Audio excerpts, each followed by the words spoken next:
Dear children, చాలామంది పిల్లలు గణితంలో భయపడతారు. మనం ఈరోజు ఆ భయాన్ని పోగొట్టుకోవడానికి అసలు దీని పూర్వాపరాలు తెలుసుకుందాం. 0 నుంచి మొదలు పెడదాం. ఈ 0 శూన్యం నుంచి వచ్చింది. ఈ శూన్యం నుంచి 0 అనే అంకెని ప్రవేశపెట్టింది మన భారతీయులే.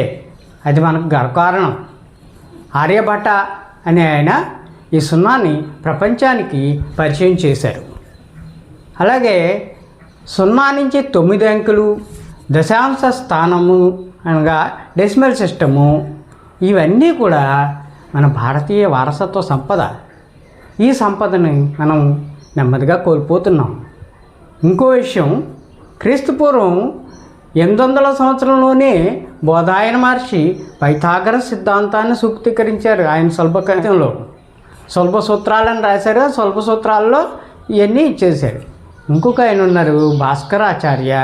ఈ భాస్కరాచార్య లీలావతి గణితంలో అసలు ఈ గణితాన్ని సులభంగా ఎలా చేయాలి అని చెప్పేసి విశదీకరించారు.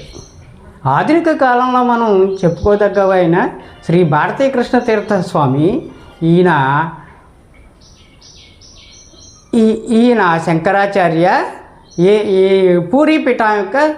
పూరీపీఠం యొక్క శంకరాచార్య.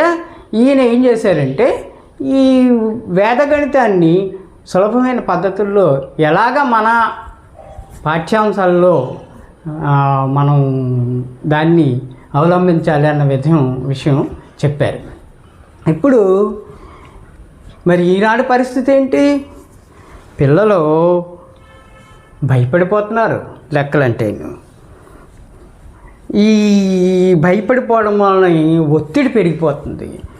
ఒత్తిడి పరీక్షల్లోనేమో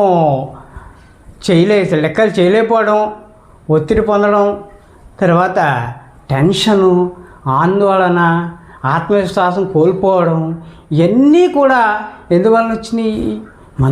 మన ప్రాచీన భారతదేశంలో ఉండే ఆ గణిత సూత్రాలను అర్థం చేసుకోలేకపోవడం.